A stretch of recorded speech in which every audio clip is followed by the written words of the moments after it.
Film dibuka dengan diperlihatkan birunya Samudra Atlantik, di mana saat itu seorang nelayan yang bernama Spyros tak sengaja menemukan sebuah peti yang mengambang. Setelah diperiksa, alangkah terkejutnya ia dan sang istri saat melihat peti itu yang berisikan seorang mayat perempuan dan satu bayi yang masih hidup. Saat itu, Spyros yang sudah tua dan belum memiliki anak menganggap bahwa bayi ini merupakan pemberian para dewa untuknya, dan ia pun memberi nama bayi tersebut Perseus.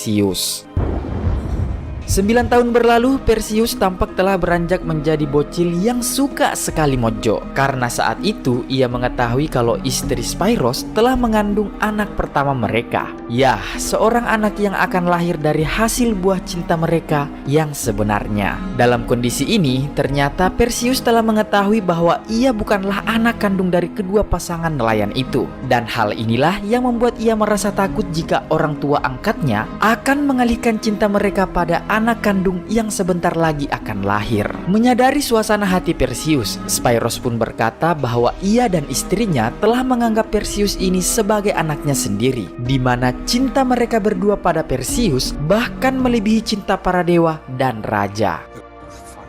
12 tahun kemudian, Perseus yang kini sudah beranjak dewasa tampak sedang membantu orang tuanya menjaring ikan di lautan. Namun setelah diangkat, sayangnya lagi-lagi jalah mereka tak berisi satupun ikan. Di momen ini, Spyros pun merasa jenuh hingga membuat ia akhirnya mengeluh kepada para dewa. Sebab selama beberapa tahun belakangan ini, hasil tangkapan mereka sangatlah sedikit. Dengan ekspresi menggerutu, di sana ia menyalahkan para dewa yang telah menurunkan bencana tak berkesudahan, penderitaan dan wabah pada umat manusia. Jadi diceritakan bahwa pada awal penciptaannya, bumi hanya dihuni oleh para titan yang agung. Pada masanya, titan sangatlah kuat, namun kejayaan mereka diruntuhkan oleh anak-anak mereka sendiri. Di mana anak-anaknya ini yaitu ada Zeus, kemudian Poseidon, dan terakhir Hades. Pada saat itu, Zeus meyakinkan saudaranya yakni Hades untuk menciptakan monster yang dapat menghancurkan orang tua mereka sendiri. Di mana dengan menggunakan intisari tubuhnya, Hades pun akhirnya menciptakan sosok monster teror yang disebut Kraken, yang setelah berhasil menggulingkan kekuasaan para titan, ketiganya pun membagi wilayah kekuasaan mereka, di mana Zeus menetapkan dirinya sebagai dewa penguasa langit, Poseidon sebagai dewa penguasa lautan, dan Hades diakali oleh Zeus, di mana ia dijadikan sebagai dewa alam kemetongan yang hanya dihuni oleh kegelapan dan kesengsaraan. Setelah itu, dewa Zeus pun menciptakan manusia, yang mana dari doa-doa para manusia inilah yang kemudian menjadi sumber keabadian para dewa. Akan tetapi, seiring berjalannya waktu, umat manusia perlahan-lahan berhenti berdoa dan mulai menentang kedikdayaan para dewa. Oke, lanjut. Di malam yang bergemuruh, Spyros yang melihat putranya masih terjaga, kemudian berkata bahwa suatu saat nanti harus ada seseorang yang bangkit membela umat manusia. Yah, seseorang yang bernyali melawan para dewa yang semena-mena. Singkat cerita, keesokan paginya saat mereka sedang menjala ikan di dekat tebing, tanpa sengaja mereka melihat sekumpulan prajurit dari negeri Argos yang tampak sedang sibuk ingin merobohkan patung raksasa dewa Zeus, hingga membuat patung tersebut karam di lautan. Tak lama kemudian, tiba-tiba saja muncullah sekelompok makhluk aneh yang berterbangan dari kedalaman lautan dan langsung menyerang para prajurit Argos tanpa ampun. Setelah mengalahkan semua prajurit itu dengan mudah, makhluk itu pun kemudian menjelma menjadi dewa kegelapan, yakni Hades. Di mana akibat dari penyerangan itu, kapal Perseus pun turut karam, yang membuat ia segera berusaha menyelamatkan keluarganya yang saat itu masih terjebak di dalam bongkahan kapal. Dengan sekuat tenaga, Perseus terlihat berusaha memecahkan lambung kapalnya. Namun usahanya tersebut tak berbuah manis, karena keluarganya sudah tidak bisa bertahan dan akhirnya metong karena tenggelam. Scene kemudian berpindah tepatnya di Olympus, kerajaan tempat Zeus berkuasa. Saat itu, semua dewa mendesaknya untuk menghukum umat manusia yang telah sombong dan berani melawan. Namun Zeus dengan tegas menolaknya, sebab ia begitu mencintai umat manusia dan tak ingin menghapus eksistensi makhluk fana tersebut. Bersamaan dengan itu, tiba-tiba saja dewa Hades muncul di antara mereka. Di sini, Hades paham betul akan kemurahan hati Zeus. Kemudian, secara perlahan Perlahan Hades pun memprovokasi Zeus agar setidaknya memberi hukuman kepada umat manusia yang telah berani melakukan pembangkangan. Di mana sambil membungkuk, Hades pun meminta izin pada Zeus untuk menebar teror kepada umat manusia agar mereka kembali tunduk dan memohon ampunan kepada para dewa. Yang pada akhirnya atas desakan para dewa lainnya di sana, Zeus pun menyetujui permintaan dari adiknya tersebut. Oke, kita kembali ke bumi. Tampak Perseus yang baru saja sadar dari pingsannya ternyata telah diselamatkan oleh pasukan Argos yang menyelidiki serangan Hades. Di mana saat itu sebagai korban satu-satunya yang berhasil selamat, ia pun langsung dibawa ke kerajaan besar Argos dan langsung digiring ke istana untuk diinterogasi. Setibanya mereka di dalam istana, raja dan para bangsawan ternyata tengah berpesta pora merayakan hancurnya patung Zeus. Di mana di sini seorang raja bernama Kepeus dan ratu Caesipia mengucapkan terima kasih kepada para legionnya karena dengan robohnya patung Zeus dianggap merupakan sebuah awal dari berakhirnya era para dewa. The era of man. Di tengah-tengah euforia itu, kita diperlihatkan dengan putri cantik dari kerajaan Argos, yakni Putri Andromeda, yang seketika itu mendatangi Perseus untuk menawarinya minuman. Namun, belum sempat ia meminum, secara tiba-tiba ia langsung ditampiling oleh jenderal pasukan Argos yang bernama Mas Draco. Saat itu Andromeda yang mendengar ketakaburan dari Raja Kepeus secara spontan langsung melancarkan protes terhadap ayahnya karena dinilai telah melewati batas. Sang putri mengingatkan jika para dewa bisa saja membalas tindakan mereka dengan konsekuensi yang sangat mengerikan. Namun dengan sombongnya sang ratu pun ikut codok-codok dengan berkata, haruskah mereka mengotori diri atas rasa takut terhadap para dewa? Lagi pula para dewa bergantung pada doa umat manusia. Dan secara tiba-tiba muncullah kabut hitam di tengah-tengah kerumunan. Kabut itu pun lalu berputar layaknya badai yang langsung menyedot semua pasukan yang ada di dalam aula.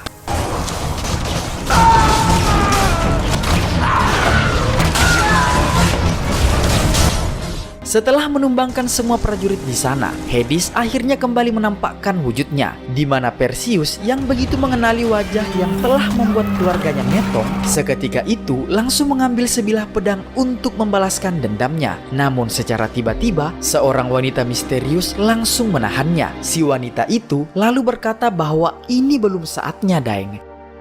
Hades lalu mendekati sang ratu yang sombong, di mana hanya dalam satu tiupan napas, sang ratu pun mendadak menyusut menua.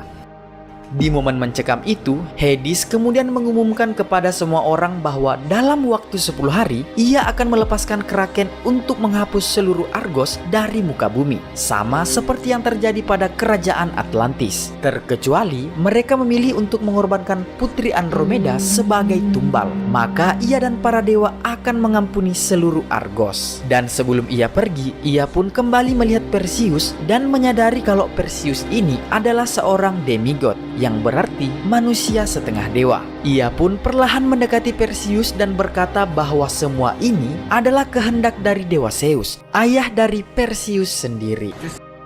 Tak butuh waktu lama setelah kepergian Hades, semua orang Argos pun semakin merasa curiga pada Perseus, yang membuat dirinya langsung diinterogasi. Namun Perseus menyatakan tidak tahu apa-apa, serta ia pun tak tahu dari mana asal-usulnya. Merasa tidak puas dengan jawaban itu, saat Drakos sudah mulai muak dan akan membakar Perseus, untungnya sang raja tiba-tiba datang dan menghentikan kegilaan tersebut. Di momen ini, sang raja mengatakan jika Perseus memanglah manusia setengah dewa, pasti ada sesuatu yang bisa ia lakukan untuk menyelamatkan Argos. Namun jawaban Perseus tetaplah sama, bahwa ia hanyalah seorang pemuda nelayan biasa yang seluruh keluarganya telah metong akibat perbuatan Hades. Malam harinya di dalam penjara, wanita misterius tadi mendatangi Perseus. Di sini si wanita memperkenalkan dirinya sebagai Io. Kita sebut saja dia Halima ya. Saat itu Halima mengaku bahwa sepanjang hidupnya ia telah mengawasi Perseus, dan ialah yang telah membisikkan pada keluarga nelayannya agar menemukan Perseus. Di sini Halima juga mengaku bahwa dirinya adalah makhluk semacam bidadari yang tepatnya berada di antara para dewa dan manusia. Perseus kemudian bertanya terkait terkait jati dirinya, yang kemudian si Halimah pun menceritakan bahwa pada masa lampau seorang raja bernama Akresius melakukan pembangkangan kepada para dewa, di mana saat itu Akresius memimpin penyerangan pada kerajaan Olympus, ya kerajaan kekuasaan dewa Zeus, yang mana atas itu para dewa ingin sekali menghancurkan Akresius dan sebagian besar umat manusia. Namun sebagai dewa tertinggi, Zeus secara tegas menolak rencana itu karena Zeus begitu mencintai umat manusia, dan sebagai gantinya Zeus pun memilih untuk menghukum Akresius, di mana ia mengubah bentuknya menyerupai Akresius, kemudian mengketek istri sang raja. Mengetahui hal itu, Akresius pun begitu murka hingga dirinya memilih untuk menyelesaikan istrinya dan anak yang ada di dalam rahimnya. Namun saat Akresius akan melemparkan jasad istrinya ke lautan lepas, tiba-tiba saja kilatan petir langsung menyambar yang dibarengi dengan Zeus mengutuk Akresius menjadi monster buruk rupa.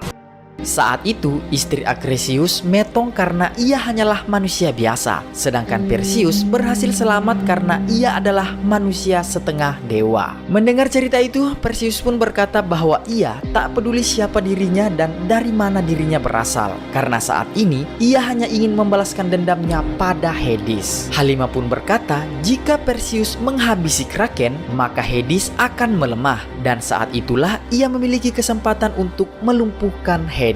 Mendengar itu, seketika Perseus akhirnya setuju untuk membantu kerajaan Argos dalam mengalahkan Kraken. Keesokan harinya, Draco mempertanyakan apa niat dari Perseus hingga ingin sekali menghabisi Kraken, di mana menurut sepengetahuannya, Kraken ini adalah monster kolosal yang bahkan para dewa cukup merasa ngeri kepadanya. Namun dengan lantang, Perseus pun menjawab bahwa ia tak peduli apapun yang akan menghadang di hadapannya, karena ia akan tetap membalaskan dendam untuk keluarganya yang telah metong. Tak membuang waktu, Perseus dan para utusan kerajaan lalu bersiap menuju pegunungan, tempat tinggal penyihir tak bermata untuk mencari petunjuk cara menghabisi Kraken, yang mana di luar ribuan rakyat menghadang perjalanan mereka karena para rakyat begitu merasa takut jika dewa akan semakin murka. Namun Draco and the Gang sama sekali tak peduli dan terus bergerak. Di tengah huru-hara itu muncullah dua orang pemburu yang ingin sekali ikut dengan rombongan mereka. Kita sebut saja dua pemburu ini si Tuming dan Abu ya. Di sini Tuming dan Abu menekankan kalau mereka sudah muak dengan para dewa dan kehadirannya akan berguna untuk menemukan lokasi para penyihir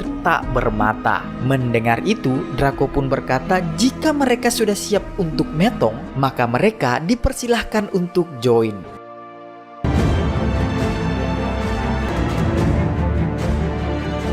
Scene kemudian berpindah tepatnya di dalam gua bawah tanah. Hades tampak menemui Raja Akresius yang sudah tak lagi bertahta. Di sini Hades mengajaknya untuk bersekutu melawan Zeus, di mana ia memberikan informasi jika anak Zeus yang berasal dari rahim istrinya ternyata masih hidup. Hades mengatakan jika anak itu telah berusaha menghentikannya untuk menebar teror di antara umat manusia. Kekuatan Hades berasal dari kerapuhan umat manusia. Saat kekuatannya semakin terkumpul, Hades berjanji akan menghabisi Zeus untuknya. Mendengar tawaran menggiurkan itu, asalkan dendamnya terbalaskan, Akresius pun langsung bersedia membantu Hades. Dan sebelum berangkat, Hades tampak memberikan sedikit kekuatannya pada Akresius agar ia memiliki kekuatan lebih serta racun mematikan.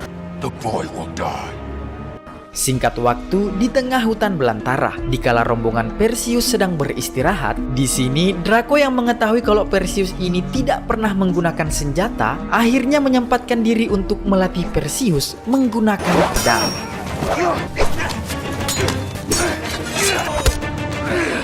Kini Draco pun sudah benar-benar yakin kalau Perseus ini merupakan manusia setengah dewa.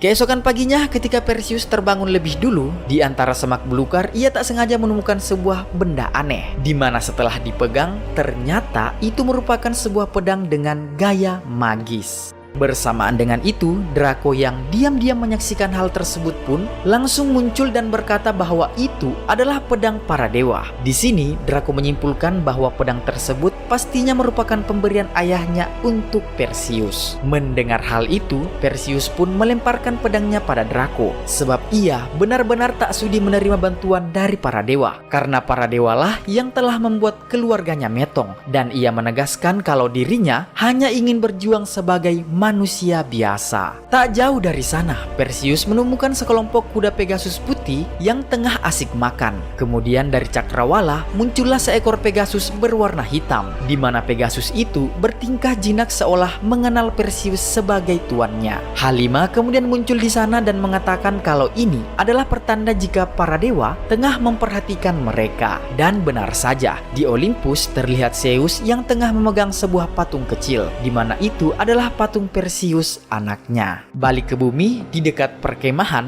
tampak dua orang yang sedang berjaga tiba-tiba diserang secara beringas, di mana pelaku penyerangan itu ternyata merupakan Akresius yang telah mencapai lokasi mereka. Perseus yang baru saja tiba di sana akhirnya langsung terlibat baku hantam. Dengan kekuatan luar biasa, di sini Akresius tampak berhasil menggigit lengan Perseus hingga membuatnya terdesak. Namun beruntung, Draco and the Gang yang tiba belakangan langsung mengepung Akresius, dan salah seorang prajurit berhasil mensikat tangan monster tersebut. Menyadari dirinya terdesak, Akresius pun akhirnya memilih kabur. Namun Perseus tak membiarkannya begitu saja dan memerintahkan kelompoknya untuk terus mengejar Akresius, yang membawa mereka akhirnya tiba di sebuah reruntuhan kuno. Dalam pencarian itu, tiba-tiba saja mereka dihadang oleh dua kalajengking raksasa. Dengan susah payah, Draco dan para rombongan berhasil menghabisi salah satunya, sedangkan satu ekornya lagi masih mengejar Perseus. Saat kalajengking itu melompat, Perseus pun memanfaatkan momentum untuk mengibasnya dari arah bawah. Di tengah kelegaan mereka, dari atas bukit muncullah tuming abu yang lari terbirit-birit karena dikejar oleh kalajengking raksasa dengan ukuran yang lebih besar lagi. Saat mereka bersiap untuk menerima takdir, tiba-tiba saja hal aneh terjadi, di mana para kalajengking terlihat ketakutan, yang ternyata dari kejauhan muncullah sesosok jin yang memantarai para kalajengking tersebut. Mereka adalah makhluk legenda penguasa dataran tandus. Saat Perseus ingin mengucapkan terima kasih, tiba-tiba saja tangannya langsung bergetar, di mana luka bekas gigitan Akresius terlihat seketika menghitam. Ternyata gigitan Akresius dibarengi dengan racun mematikan dari Hades. Kembali ke kerajaan Argos, tampak seorang pendeta sesat tengah memprovokasi masyarakat agar mengorbankan Putri Andromeda demi keselamatan mereka. Sementara Putri Andromeda sendiri tampak tengah memberi makan ke anak-anak yatim dan seketika perhatiannya teralihkan karena keramaian tersebut. Malam harinya saat semua orang sedang teralihkan, pemimpin jin diam-diam memasuki tenda Perseus, kemudian mengoleskan kobaran api biru pada luka Perseus yang membuatnya seketika langsung menjerit. Akibat keributan itu, Draco dan anak buahnya langsung menyerang Jin, yang setelah cukup baku gea di tengah pertarungan itu, Jin pun mengatakan kalau ia telah menunggu kedatangan Perseus sejak ratusan tahun lalu, di mana ramalan berkata bahwa anak dari Zeus akan membebaskan kaumnya dari kutukan para dewa. Hingga tak lama, Perseus pun keluar dari tenda dan memperlihatkan lukanya yang mulai membaik. Di momen ini, pemimpin jin kemudian berkata bahwa sebaiknya mereka bekerja sama untuk mengakhiri tirani para dewa. Pagi harinya, dari kejauhan terlihat hal menakjubkan, di mana para kaum jin memanfaatkan monster kalajengking sebagai kendaraan mereka. Dan tak membuang waktu, para jin pun mempersilahkan rombongan tersebut untuk ikut naik berkendara. Yang singkat cerita, sampailah mereka di pegunungan Stygia, di mana monster kalajengking hanya mampu membawa mereka sampai sejauh itu. Menurut sejarah, di tempat inilah Kraket membantai para Titan. Tak membuang waktu, mereka pun mendaki pegunungan curam hingga sampailah mereka di kediaman para penyihir tak bermata. Para penyihir menggunakan sebuah mata magis untuk dapat melihat sekitarnya, yang mana saat itu para penyihir langsung mengetahui asal-usul Perseus yang merupakan putra para Zeus. Tanpa basa-basi, Perseus langsung to the point bertanya tentang bagaimana cara agar mereka bisa mengalahkan monster Kraken. Para penyihir pun menjawab jika mereka membutuhkan tumbal untuk mendapatkan jawaban. Yang seketika itu, para penyihir dengan sakau menyerang para anggota rombongan. Tengah kondisi kacau itu, Perseus berhasil merebut satu mata milik penyihir, di mana ia langsung mengancam jika mereka tidak memberitahu kelemahan Kraken, maka ia akan membuang mata mereka di dasar jurang. Sehingga dengan ketakutan, para penyihir pun mengatakan bahwa satu-satunya cara mengalahkan Kraken adalah dengan menggunakan mata Medusa yang bisa mengubah makhluk apapun yang berdaging menjadi batu. Dan saat ini, Medusa tengah terpenjara di hulu sungai Sting di seberang dunia kemetongan. Mengetahui itu, Perseus pun segera melemparkan mata para penyihir. Namun sebelum Perseus pergi, para penyihir sempat-sempatnya melamarkan bahwa mereka semua nantinya akan metong karena Dewa Hades tak mungkin dikalahkan oleh manusia.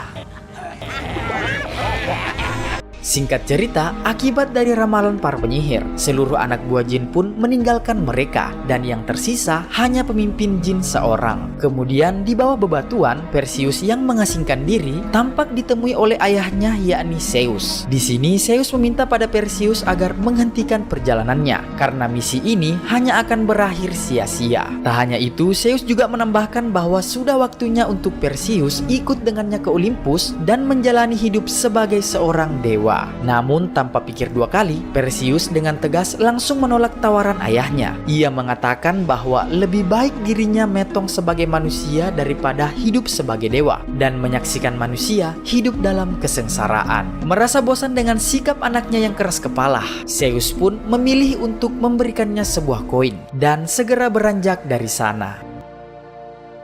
Singkat cerita, Perseus pun kembali ke rombongan, di mana saat itu si Tuming dan Abu memilih untuk berpamitan meninggalkannya karena mereka tak ingin metong dalam misi ini. Tapi sebelum pergi, Tuming Abu membekali Perseus dengan sebuah perisai untuk membantunya menghadapi Medusa.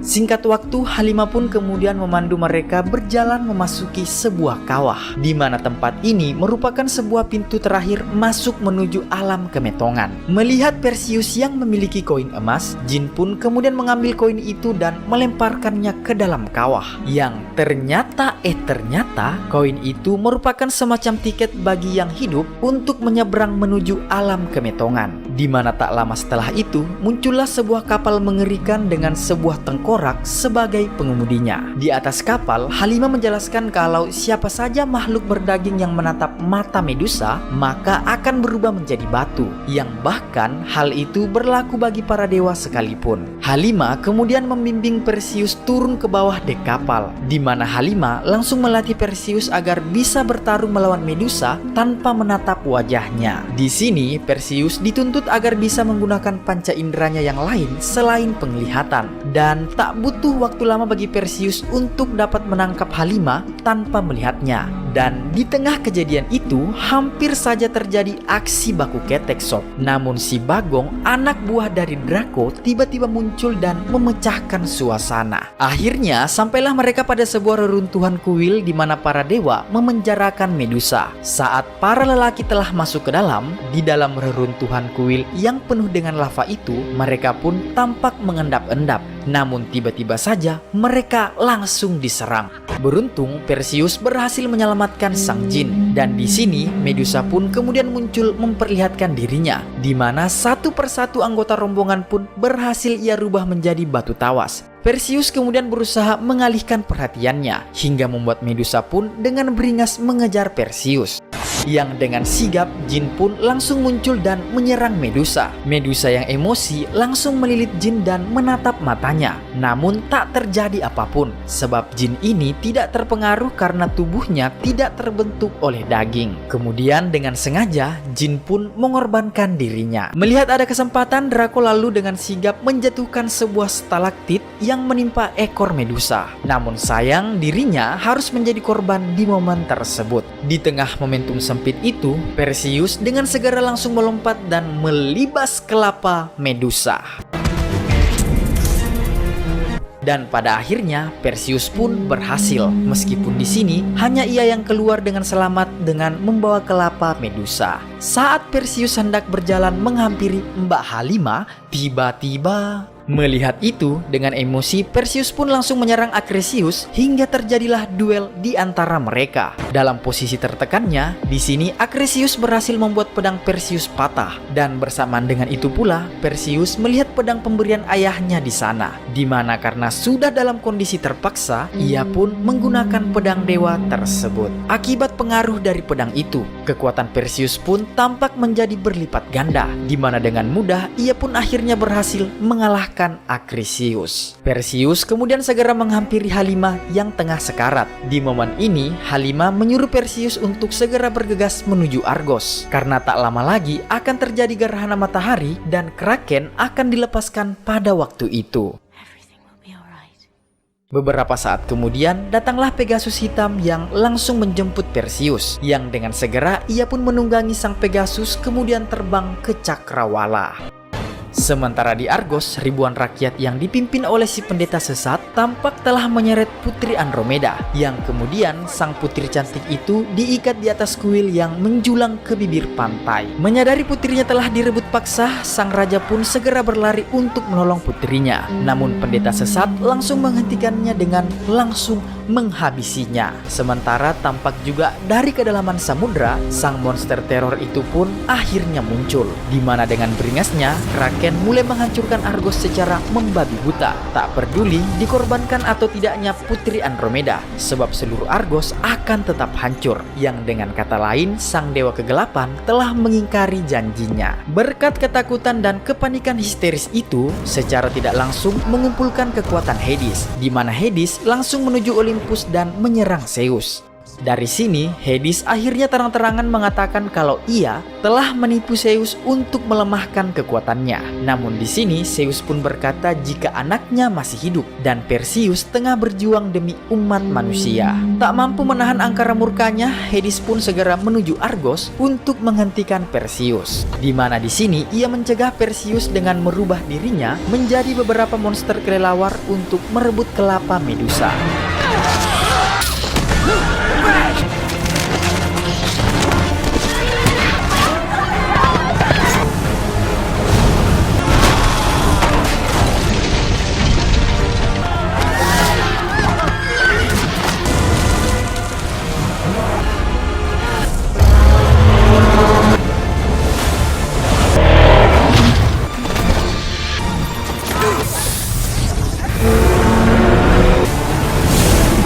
Perseus berlari dan mengarahkan kelapa Medusa tepat ke hadapan pandangan sang monster teror, yang akhirnya tubuh monster itu pun perlahan mulai membatu dan menimpa semua yang ada di bawahnya, bersamaan dengan Putri Andromeda yang ikut terjatuh ke laut. Saat Perseus ingin menolong Andromeda, secara tiba-tiba Hades dengan kemarahannya muncul di hadapan Perseus. Akan tetapi dengan seluruh rasa dendamnya, Perseus pun menggunakan kekuatan setengah dewanya dengan memunculkan petir dan seketika itu melemparkan pedang pemberian ayahnya ke tubuh Hades, yang membuat ia langsung terlempar kembali ke dasar neraka. Tak membuang waktu, dengan segera Perseus pun menyelam untuk menyelamatkan Andromeda, di mana sesampainya di tepi pantai, Putri Andromeda meminta pada Perseus untuk memimpin Argos bersamanya dengan menjadi Raja Argos. Akan tetapi Perseus berkata jika ia tak ingin menjadi raja dan tak berhasrat dengan kejayaan-kejayaan tersebut, yang setelah itu ia pun pergi meninggalkan Andromeda.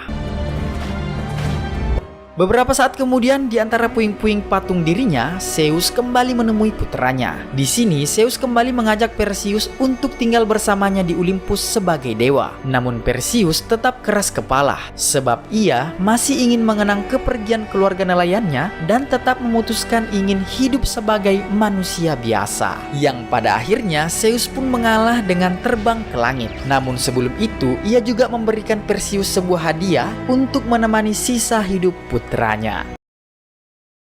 Diceritakan bahwasanya setelah Perseus berhasil mengalahkan monster Kraken, Zeus menghidupkan kembali Halima untuk mendampingi Perseus anaknya, di mana Perseus dan Halima kemudian menikah dan hidup bahagia. Ya, meskipun kebahagiaan mereka tak berlangsung lama sebab Halima akhirnya harus metong saat melahirkan putra pertama mereka, yang anak itu kemudian diberi nama Helios. Perseus dan Helios lalu menjalani hidup sederhana mereka layaknya nelayan biasa.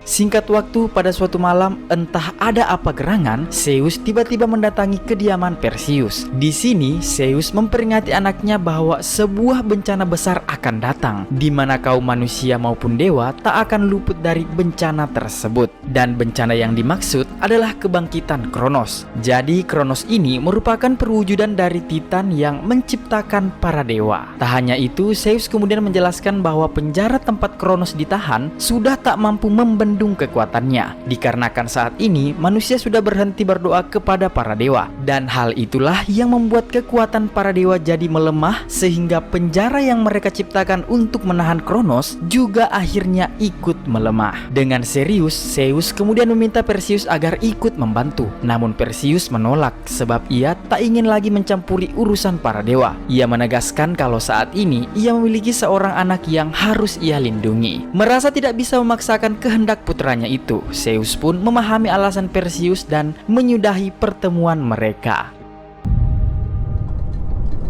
Singkat cerita, di dalam mimpinya, Perseus lalu mengalami mimpi buruk yang begitu mengerikan, di mana ia menyaksikan Kronos yang sudah bebas menghabisi semua orang, dan di sana ia hanya bisa berusaha untuk melindungi putra semata wayangnya.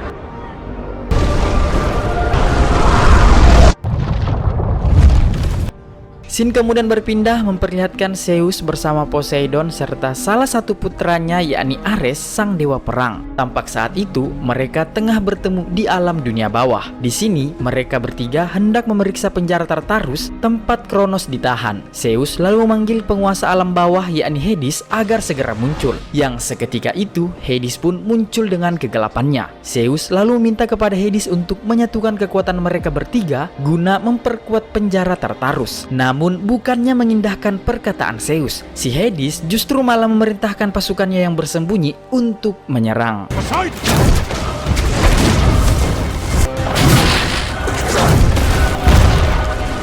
Di saat Zeus dan Poseidon tengah berjuang, ternyata di sini Ares berkhianat, di mana ia juga ikut menyerang dan mengambil tongkat ayahnya.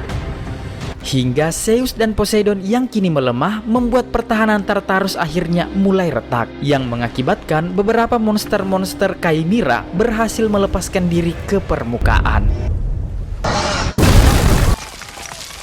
Menyadari serangan itu, Perseus pun segera mengambil pedangnya untuk melindungi putranya.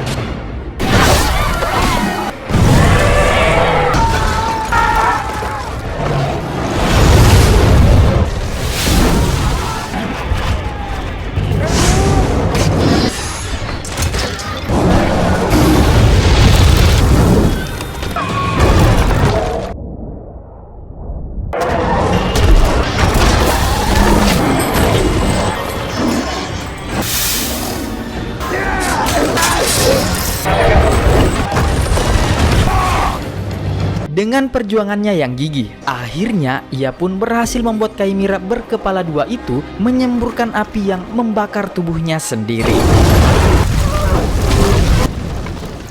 Atas kejadian hari itu, ia pun lalu mengajak anaknya ke dalam kuil tempat ibadah untuk berdoa dan berbicara pada Zeus. Namun bukannya dewa Zeus yang muncul, melainkan Poseidon yang datang menemuinya, di mana dalam keadaan terluka parah. Di sini Poseidon menyampaikan bahwa Zeus saat ini tengah ditahan di dalam penjara Tartarus oleh Hades dan Ares yang berkhianat, di mana mereka berdua berniat ingin menyedot kekuatan Zeus untuk membangkitkan Kronos. Olehnya itu, Poseidon menyarankan agar Perseus segera berangkat menyelamatkan Zeus. Namun sebelum berangkat, Poseidon meminta pada Perseus untuk menemui putranya yang juga merupakan seorang demigod atau manusia setengah dewa bernama Agenor. Ia menjelaskan kalau Agenor ini bisa memandu Perseus menuju penjara Tartarus. Dan sebelum metong, Poseidon mengamanahkan agar memberikan tombaknya kepada putranya itu jika memang dia sudah layak memilikinya.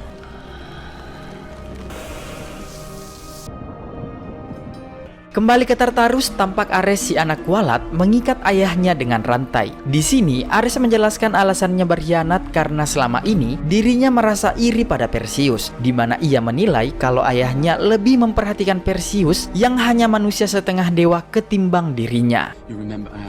Sementara alasan Hades juga berkhianat karena menurutnya cepat atau lambat Kronos akan tetap bangkit, dan Kronos telah menawari kedua dewa itu pengampunan jika mereka bisa membantu Kronos menuju kebangkitan lebih awal. Mendengar itu, Zeus kemudian mengingatkan kepada Hades betapa kejam dan liciknya Kronos pada masa lalu, dan bagaimanapun pastinya Kronos tidak akan menepati janjinya. Di tempat lain, Perseus tampak berpamitan pada anaknya, di mana di sana juga terlihat kuda Pegasus andalannya yang telah siap menunggu tuannya untuk ditunggangi. Setelah beberapa menit mengudara, Perseus akhirnya telah sampai di perkemahan pasukan Argos yang sedang bersiaga terhadap monster-monster Chimera yang bermunculan dari alam bawah. Tampak semua pasukan di sana begitu mengenali Perseus yang merupakan penyelamat umat manusia pada belasan tahun yang lalu.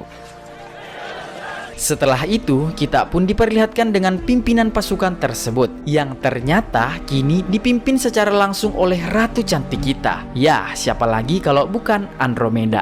Di sana, Perseus melihat banyak pasukan yang sudah terluka dan berguguran akibat berperang melawan monster Chimera. Kemudian, salah satu panglima Andromeda menyarankan agar mereka semua berdoa memohon pertolongan kepada Dewa Ares yang merupakan dewa perang. Namun seketika itu, Perseus langsung mencegahnya karena Ares adalah musuh yang telah memicu terjadinya peperangan dan bencana yang terjadi. Sehingga ketika mereka berdoa kepada Ares, maka bisa dipastikan kekuatannya akan semakin bertambah. Dan Perseus kemudian meminta pada Andromeda agar mengantarnya menemui seorang tawanan, yang dimana di dalam ruang tahanan tersebut Andromeda dan Perseus menemui seorang pria bernama Agenor. Di sini Agenor ditahan karena ia tertangkap basah telah mencuri kapal perang kerajaan Argos. Secara perlahan Perseus kemudian berkata pada Agenor bahwa ia adalah sepupunya, yang mana Perseus adalah anak dari Zeus, sedangkan Agenor adalah anak dari dewa Poseidon. Di sini Perseus meminta bantuan pada Agenor untuk mengantarkannya pada seseorang. Namun Agenor yang urakan ini langsung menolak permintaan tersebut.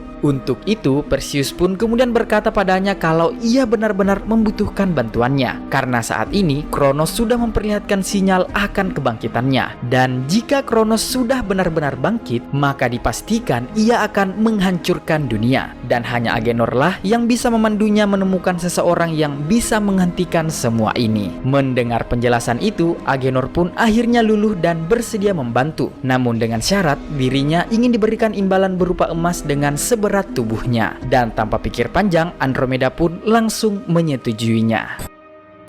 Sebelum berangkat, Andromeda mengumpulkan para panglimanya guna menunjukkan di mana titik berkumpul mereka nantinya. Yang setelah itu, mereka pun bergegas menggunakan kapal tercepat yang dimiliki oleh kerajaan Argos. Di mana di atas kapal tersebut, Agenor ditunjuk sebagai pemandu mereka menuju sebuah pulau yang ditinggali oleh dewa Hephaestus. Di sini, Perseus kemudian menjelaskan bahwa Hephaestus ini merupakan seorang dewa yang menciptakan garpu Hades, Trisula Poseidon, dan tongkat Zeus. Konon jika ketiga senjata terkuat itu disatukan, maka akan membentuk sebuah tombak trium, yaitu senjata yang dulu digunakan para dewa untuk mengalahkan Kronos. Perseus kemudian menyerahkan tongkat Poseidon pada Agenor sesuai dengan amanah ayahnya sebelumnya, yang mana ketika Agenor menyentuh tongkat mana tersebut, seketika ia pun langsung merasakan kekuatan yang begitu dahsyat. Agenor kemudian menggunakan kekuatan tongkat Poseidon untuk menggerakkan kapal dengan kecepatan tinggi. Di dalam penjara Tartarus, Zeus yang sudah diikat malah merasakan kasihan pada Ares yang begitu berbeda dengan saudaranya yakni Perseus, di mana Perseus menganggap dirinya bisa menentukan jalan takdirnya sendiri, sangat berbeda dengan Ares yang selalu mengikuti nafsunya untuk berperang dan berperang. Mendengar kalimat itu membuat Ares semakin murka dan membampa ayahnya yang sudah tak berdaya. Melihat itu, Hades yang merasa kasihan kemudian menghentikan tindakan Ares dan memerintahkannya agar lebih tenang, karena saat ini Kronos sedang menyerap kekuatan Zeus agar bisa segera bangkit. Dan benar saja, tubuh Zeus terlihat mulai memuntahkan energinya sendiri. Di tempat lain, sampailah rombongan Perseus pada pulau yang dituju, di mana mereka pun mulai menyusuri hutan yang mengelilingi pulau itu. Akan tetapi, saat tengah menyisiri lokasi, mereka tiba-tiba dikejutkan dengan banyaknya perangkap yang terpasang di hutan, hingga Agenor yang kurang hati-hati pun tak luput dari perangkap tersebut. Tiba-tiba saja perangkap yang mengenai Agenor meluncur jauh. Perseus dan kawan-kawan pun berusaha mengejarnya. Namun seketika ia dihadang oleh seorang raksasa bermata satu. Kita sebut saja raksasa ini Parabagong, yang merupakan penjaga hutan di sana.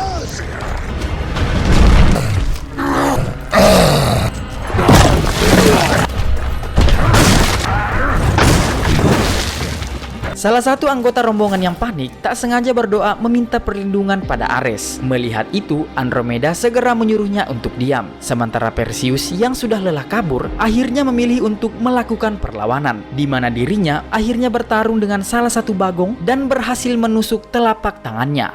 Perseus kemudian meraih tali perangkap, yang membuat perangkap tersebut berhasil menghantam si raksasa hingga tumbang. Di momen ini, Perseus kemudian menunjukkan Trisula Poseidon di hadapan sang raksasa, di mana para bagong yang melihat Trisula itu segera menurunkan Agenor dan tunduk memberi hormat. Di momen ini, para bagong akhirnya paham bahwa Perseus dan Agenor adalah putra dari dewa yang berupa setengah manusia. Para bagong ini kemudian mengantarkan rombongan itu menuju kediaman dewa Hephaestus yang berada di dalam goa, di mana di sana mereka mengira kalau dewa Hephaestus ini sudah gila karena terus berbicara dengan seekor burung robot. Di sini Hephaestus langsung mengetahui jika orang yang menemuinya ini adalah Perseus, putra Zeus yang telah berhasil mengalahkan Kraken. Namun Hephaestus tak mengenali Agenor karena menurutnya banyak manusia setengah dewa dan kebanyakan dari mereka hanya menjadi beban bagi orang tua. Di sana, Perseus lalu minta bantuan pada Hephaestus untuk menyelamatkan Zeus dan mengalahkan Kronos. Namun Hephaestus malah menyuruh mereka untuk segera mempersiapkan bekal ibadah guna menghadapi hari kiamat, karena Kronos ini merupakan dewanya dewa yang mustahil untuk dikalahkan. Hephaestus kemudian bercerita bahwa dahulu kala Hades sebenarnya adalah dewa yang bijaksana. Namun semua itu berubah ketika dewa Zeus haus akan kekuasaan, yang akibatnya Hephaestus lalu diasingkan ke pulau terpencil dan Hades dibuang ke dunia bawah. Tak ingin berlama-lama di sana, Andromeda pun bersujud di hadapan Hephaestus guna memohon agar dirinya bersedia membantu mereka dalam mencegah kiamat yang akan terjadi. Melihat tatapan Andromeda, mengingatkan Hephaestus akan istrinya yaitu Dewi Aphrodite yang sempat memohon sebelum dirinya diasingkan oleh Zeus. Untuk itu, Hephaestus pun akhirnya setuju membantu, di mana sebagai langkah awal ia kemudian memperlihatkan sebuah bola dunia yang di tengahnya terdapat miniatur penjara Tartarus. Hephaestus berkata bahwa dirinya lah yang telah merancang penjara Tartarus, dan jalan menuju penjara Tartarus dirancang untuk menghabisi siapapun yang berusaha masuk ke sana. Akan tetapi Hephaestus juga menjelaskan bahwa dahulu sebelum penciptaan penjara itu selesai, dirinya membuat sebuah jalan rahasia agar dia bisa keluar dari sana dengan selamat. Jadi masih ada harapan bagi mereka untuk bisa masuk ke dalam penjara tersebut. Scene kemudian berpindah tepatnya di dalam penjara Tartarus. Tampak Zeus yang sudah terlihat sangat melemah. Dalam kondisinya itu, ia terus memanggil nama anaknya yaitu Perseus. Sementara di luar, Perseus bersama rombongannya hampir sampai ke pintu masuk menuju Tartarus. Dan secara tak terduga, Perseus akhirnya mampu mendengar panggilan ayahnya dan berbisik kalau ia sudah hampir sampai. Namun tiba-tiba saja dari langit Ares sang dewa perang muncul di sana. Ares mengetahui lokasi mereka karena ada salah satu pasukan yang telah berdoa kepadanya. Tanpa banyak bacot, Ares dengan brutal langsung menumbangkan beberapa pasukan Argos, tak terkecuali orang yang telah berdoa padanya.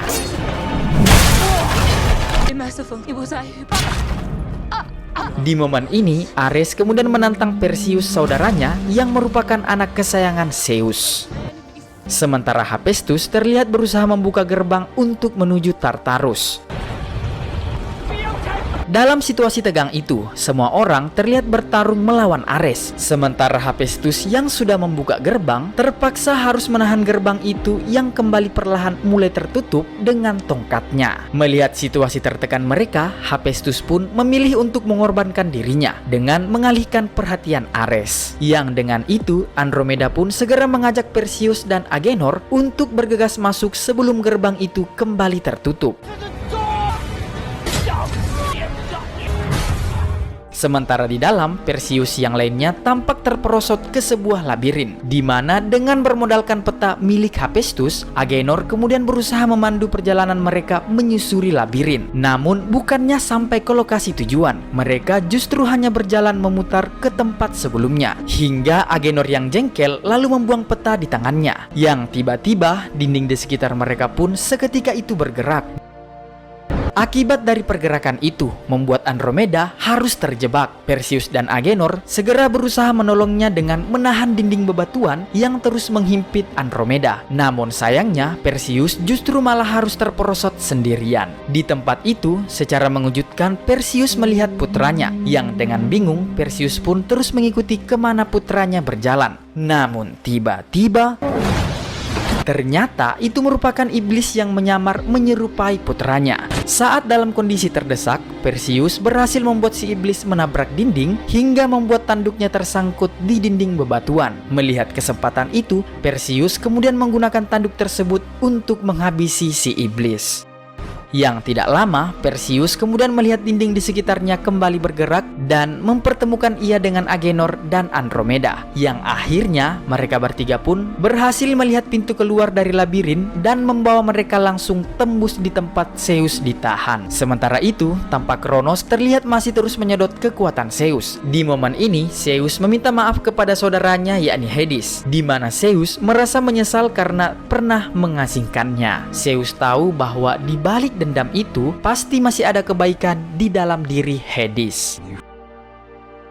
Akan tetapi dari arah belakang, Ares tiba-tiba muncul dan langsung menyerang Hades. Karena Ares tidak ingin Hades bersimpati dan membebaskan Zeus. Di mana dengan tongkat petir Zeus, di sini Ares pun berniat untuk menyelesaikan Hades. Namun Zeus berhasil mengendalikan tongkat petirnya agar tidak bisa digunakan untuk menghabisi Hades. Melihat kesempatan itu, Hades pun langsung balik menyerang Ares.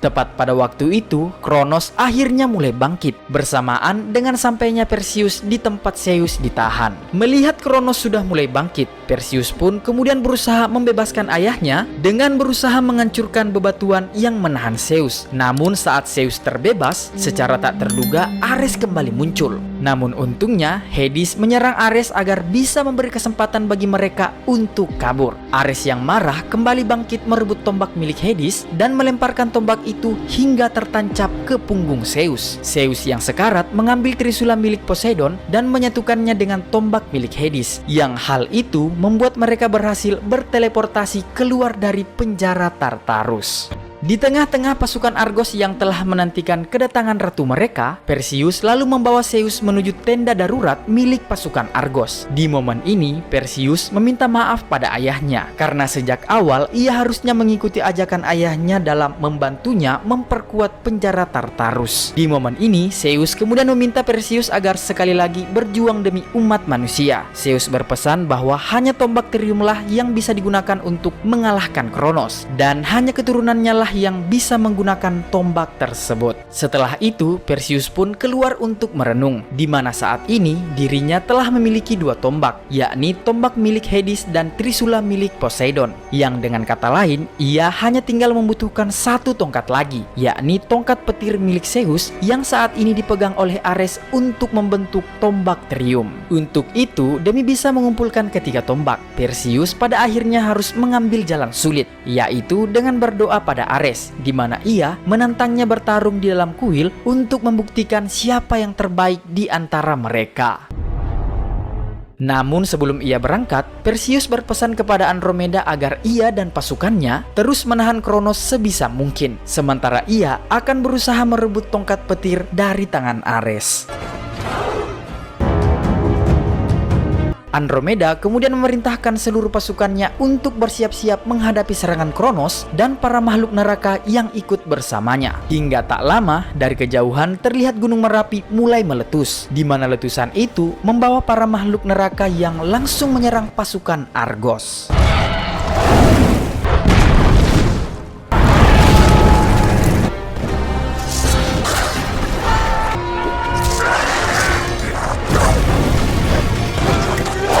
Sementara di dalam kuil, Ares sudah lebih dulu tiba di sana dan ternyata telah menyandra putra Perseus, yakni Helios. Di sini Ares sengaja membawa Helios agar ia bisa menyaksikan bagaimana ayahnya Metong dengan mata kepalanya sendiri. Hingga tak membuang waktu, kedua putra Zeus ini pun langsung adu mekanik.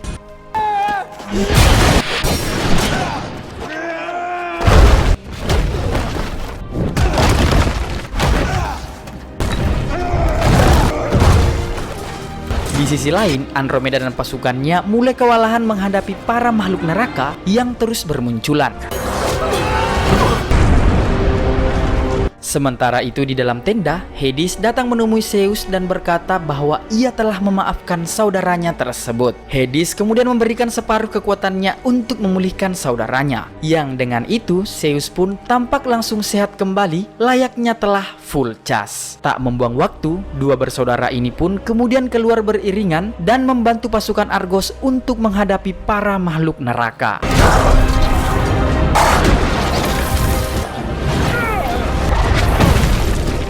Balik ke kuil, tampak Ares terus menghajar dan menginjak-injak Perseus yang sudah tak berdaya. Namun dari belakang, Helios tampak mengambil sebuah pedang dan hendak menyerang Ares. Ares pun melompat ke arah bocah itu. Melihat adanya kesempatan, Perseus pun kembali bangkit dan langsung menyerang Ares hingga berhasil menusuknya tepat di bagian vitalnya. Perseus kemudian mengambil tongkat petir yang ada di punggung Ares dan menggunakannya untuk menyelesaikan saudara jahatnya tersebut.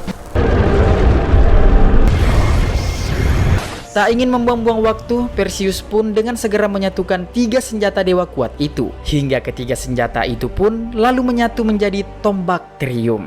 Di tempat lain, Kronos tampak mulai menampakkan diri dengan muncul melalui kawah gunung berapi. Melihat itu, Zeus dan Hades berusaha menyerang Kronos dengan sisa-sisa kekuatan yang mereka miliki. Namun Kronos yang overpower alias OP seketika itu langsung melakukan serangan dengan lava panasnya. Zeus dan Hades menyerang Kronos secara bersamaan untuk menahannya, dan hal itu berhasil membuat Kronos lengah. Kronos lalu membalas serangan itu dengan energi gelombang dahsyat ke arah mereka. Melihat itu, Zeus kemudian melindungi Hades dari paparan energi yang sangat memetongkan itu. Namun sayangnya, Zeus tampak tidak mampu lagi menahannya dan membuatnya terlempar. Bersamaan dengan itu, dari udara Perseus terlihat berhasil mendekati Kronos dan masuk ke dalam mulutnya sambil merobek tubuh Kronos dengan tombak Trium. Perseus kemudian melemparkan tombak Trium itu jauh ke dalam, yang membuat tubuh Kronos seketika langsung meledak dengan dahsyat. Di udara, terlihat Perseus selamat dari ledakan tersebut. Perseus kemudian berjalan mendekati ayahnya. Di momen sekaratnya itu, Zeus berkata bahwa mulai saat ini tidak akan ada lagi pengorbanan karena era para dewa sudah berakhir. Sebelum Metong, Zeus pun berpesan agar Perseus menggunakan kekuatannya dengan bijak dan berterima kasih atas semua bantuannya. Perseus kemudian mendekati Hades, di mana Hades berkata bahwa akibat dari hentakan energi Kronos membuat kekuatannya kini telah musnah dan saat ini ia akan menjalani hidup sebagai manusia biasa. Di akhir film, saat semua pasukan sedang beristirahat, Perseus yang tak bisa lagi menahan hasratnya terlihat memasuki tenda ratu cantik kita Andromeda, di mana ia dengan spek-speknya mengucapkan terima kasih pada bantuan Ratu Yunani selama ini. Dan karena tidak mau rugi, Perseus pun langsung menyosor sang ratu cantik. Dan film pun berakhir. Ya, itulah tadi seluruh alur cerita dari film Wrath of the Titans 2012. Semoga alur film yang saya bawakan dapat menghibur sobat semua.